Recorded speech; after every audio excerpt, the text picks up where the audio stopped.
আসসালামু আলাইকুম। আজ বুধবার 13 নভেম্বর 2024।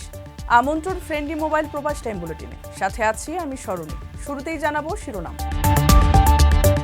ওমানের জাতীয় দিবসে বড় ছুটি ঘোষণা, বন্ধ থাকবে দূতাবাস। বদলে গেছে ঢাকা এয়ারপোর্ট, ভিআইপির মর্যাদা পাচ্ছেন প্রবাসীরা।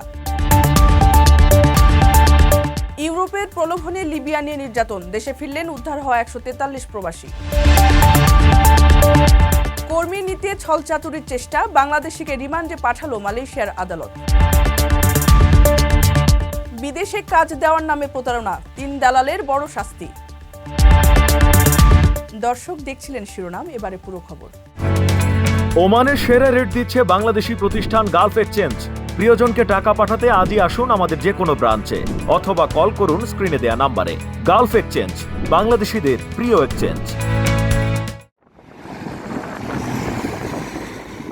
ওমানের জাতীয় দিবস উপলক্ষে ঘোষিত সরকারি ছুটিতে দূতাবাসের কার্যক্রম বন্ধ থাকবে। মঙ্গলবার উপমিশন প্রধান মৌসুমী রহমান স্বাক্ষরিত এক বিজ্ঞপ্তিতে জানানো হয়, ওমানের জাতীয় দিবস উপলক্ষে আগামী 20 ও 21 নভেম্বর অর্থাৎ বুধ ও বৃহস্পতিবার দূতাবাসের দাপ্তরিক কার্যক্রম বন্ধ থাকবে। ওমানের 54তম জাতীয় দিবস সরকার ঘোষিত ছুটির সাথে এবার সাপ্তাহিক ছুটি শুক্র এবং শনিবার যোগ হয়ে টানা 4 দিনের কর্মবিরতি পাচ্ছেন কর্মীরা। সরকারি বেসরকারি উভয় খাতে যা প্রযোজ্য হবে। কোনো কারণে এই দিনগুলোতে কাজ করতে হলে তার যথাযথ ক্ষতিপূরণ পাবেন শ্রমিকেরা। জাতীয় দিবস উদযাপনে ওমান জুড়ে ব্যাপক প্রস্তুতি নেওয়া হয়েছে। নবরূপে সাজানো হচ্ছে রাস্তাঘাট, অনেকের শখের গাড়ির ডিজাইনেও থাকবে জাতীয় দিবসের ছোঁয়া। তবে এর মধ্যেও কিছু নির্দেশনা ও বিধিনিষেধ আরোপ করেছে প্রশাসন। রয়্যাল ওমান পুলিশ জানিয়েছে, জাতীয় দিবস উপলক্ষে 6 থেকে 30 নভেম্বরের মধ্যবর্তী সময়ে গাড়ি সাজানোর জন্য স্টিকার কিংবা পোস্টার ব্যবহার করা যাবে।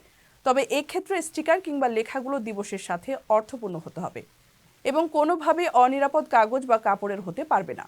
পাশাপাশি গাড়ির সামনের গ্লাস, পাশের জানালা, নম্বর প্লেট এবং লাইটের উপরে স্টিকার বসানো পুরোপুরি নিষিদ্ধ। পেছনের গ্লাসে স্টিকার লাগালে এমনভাবে লাগাতে হবে যেন ড্রাইভার কাচের মধ্য দিয়ে দেখতে পান। এছাড়া রাজকীয় প্রতীকের ব্যবহার, গাড়ির রং এবং আকৃতি পরিবর্তন করাও নিষিদ্ধ থাকবে।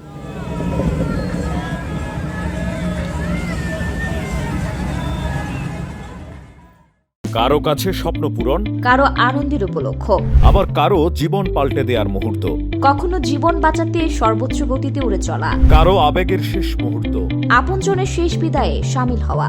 এমন সব ইচ্ছে পূরণে সর্বনিম্ন ভাড়ায় দ্রুত গতির বাহন প্রবাসীর হেলিকপ্টার। আপনার প্রয়োজনে যোগাযোগ করুন আমাদের হটলাইনে। দীর্ঘদিন ধরে ঢাকার বিমানবন্দরে অবহেলা ও অমর্যাদার শিকার হয়ে আসছিলেন প্রবাসীরা। তারা দীর্ঘদিন ধরে আরও ভালো আচরণের দাবি জানিয়ে আসছিলেন। অবশেষে শেখ হাসিনার পতনের পর পরিস্থিতি বদলাতে শুরু করেছে। অন্তর্বর্তী সরকার ক্ষমতায় এসেই প্রবাসী কর্মীদের প্রতি সম্মান প্রদানের প্রতিশ্রুতি দেয়। সদ্য ওমান ফেরত এক প্রবাসী প্রবাস টাইমকে জানিয়েছেন, তিনি বদলে যাওয়া বিমানবন্দরের সেবার মান ও প্রবাসীদের প্রতি সম্মান দেখে ভীষণ অবাক হয়েছেন। তিনি বলেন, প্রবাসীরা এখন সত্যিকার ভিআইপি সেবা পাচ্ছেন। এর আগে প্রবাসী কল্যাণ ও বৈদেশিক কর্মসংস্থান মন্ত্রণালয় উপদেষ্টা আসিফ নজরুল বলেছিলেন, ফেরত আসা প্রবাসী কর্মীরা বিমানবন্দরে ভিআইপি সেবা পাবেন। ভিআইপি সেবার বিস্তারিত বর্ণনা দিয়ে উপদেষ্টা বলেন, কর্মীরা লাগেজ, চেক ইন ও ইমিগ্রেশন প্রক্রিয়ায় সাহায্য পাবেন। আর বিমানবন্দরে প্রবাসীদের ওপর কোনো ধরনের হয়রানি বা অপমান সহ্য করা হবে না। সম্প্রতি বিমানবন্দরে প্রবাসী কর্মীদের জন্য একটি বিশেষ লাউঞ্জও উদ্বোধন করা হয়েছে। এই লাউঞ্জে বাংলাদেশের প্রবাসী কর্মীরা বিশ্রাম নেওয়ার পাশাপাশি ছাড় মূল্যে খাবার পাচ্ছেন। প্রবাসীদের বিনিয়োগের শতভাগ নির্ভরযোগ্য প্রতিষ্ঠান প্রবাসীর সিটি লিমিটেড। এখানে বিনিয়োগ করে হালাল মুনাফা অর্জন করুন।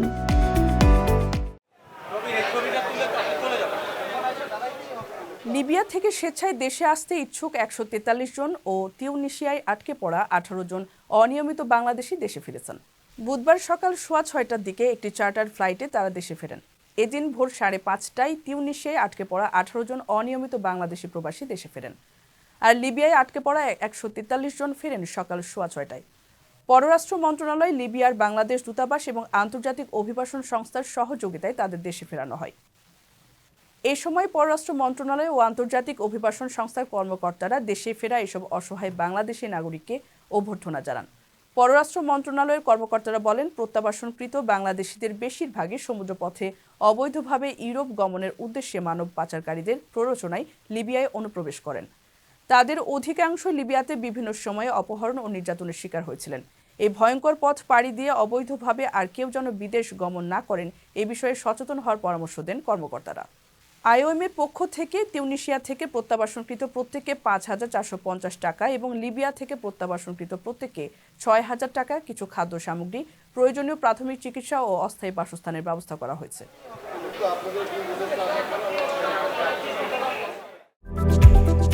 আকর্ষণীয় রেট ও দারুণ সব ডাটা বান্ডেল পেতে আজই ব্যবহার করুন ফ্রেন্ডলি সিম।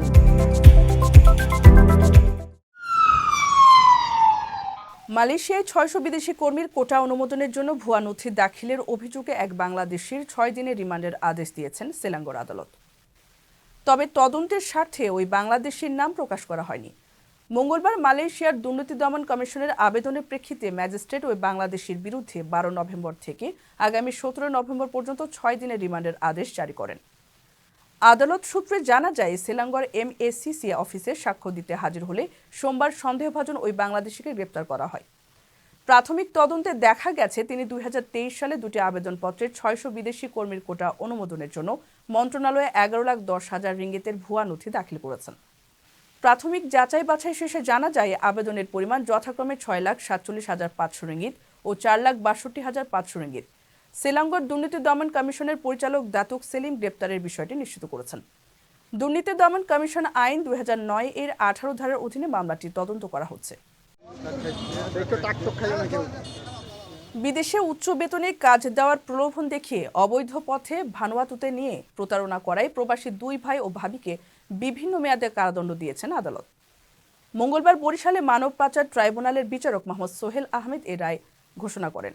দণ্ড পাওয়া ব্যক্তিদের একজন কাতার প্রবাসী জসিমউদ্দিন হাওলাদার, তার স্ত্রী জান্নাতুর রহমান ও ছোট ভাই প্রবাসী পলাশ হাওলাদারেরও সাজা হয়েছে। রায় ঘোষণার সময় আসামি জান্নাতুর আদালতে উপস্থিত থাকলেও প্রবাসী 2 ভাই পলাতক। দণ্ডপ্রাপ্ত ব্যক্তিদের মধ্যে জসিম ও পলাশকে পৃথক 2 ধারায় যাবজ্জীবন ও 14 বছরের কারাদণ্ড এবং 45 লাখ টাকা জরিমানায় অনাদায়ে আরও 1 বছরের সাজা দেওয়া হয়। আর জান্নাতুরকে পৃথক 2 ধারায় 17 বছরের কারাদণ্ড ও 10 লাখ টাকা জরিমানা অনাদায়ে 6 মাসের কারাদণ্ড দেওয়া হয়। বাদী মোফাজ্জল হোসেন জানান, তিনি মাসে 80,000 টাকা বেতনে কিউবায় যেতে রাজি হন। শর্ত অনুযায়ী সজল ও মোফাজ্জল দুজন মিলে কথিত কিউবা প্রবাসী পলাশের বড় ভাই জসিমউদ্দিন ও তার স্ত্রীকে 21 লাখ টাকা দেন। ওই টাকা দেওয়ার পর 2017 সালে কলকাতা, দিল্লি, সিঙ্গাপুর ও ফিজি হয়ে ভানুয়াতুতে নিয়ে যাওয়া হয় তাদের। সেখানে পলাশ তাদের দুজন সহ মোট 10 জনকে নিয়ে একটি নির্জন বাড়িতে আটকে রাখেন। কিছুদিন অর্ধাহারে অনাহারে থাকার পর সেখানে থাকা কয়েকজন পুলিশের কাছে ধরা দেন।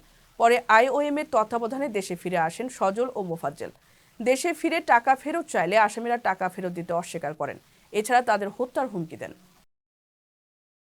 দর্শক, দেখছিলেন ফ্রেন্ডলি মোবাইল প্রবাস টাইম বুলেটিন। শেষ করার আগে শিরোনামগুলো জানিয়ে দিচ্ছি আরও একবার। ওমানের জাতীয় দিবসে বড় ছুটি ঘোষণা, বন্ধ থাকবে দূতাবাস। বদলে গেছে ঢাকা এয়ারপোর্ট, ভিআইপির মর্যাদা পাচ্ছেন প্রবাসীরা।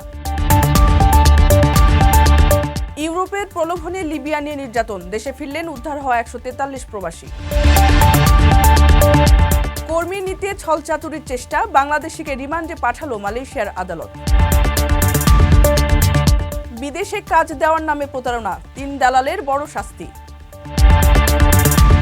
এই ছিল ফ্রেন্ডলি মোবাইল প্রবাস টাইম বুলেটিনের আজকের আয়োজনে। প্রবাসের সর্বশেষ সংবাদ পেতে ভিজিট করুন www.probastime.net।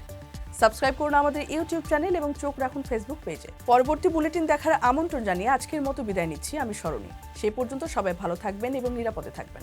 আল্লাহ হাফিজ।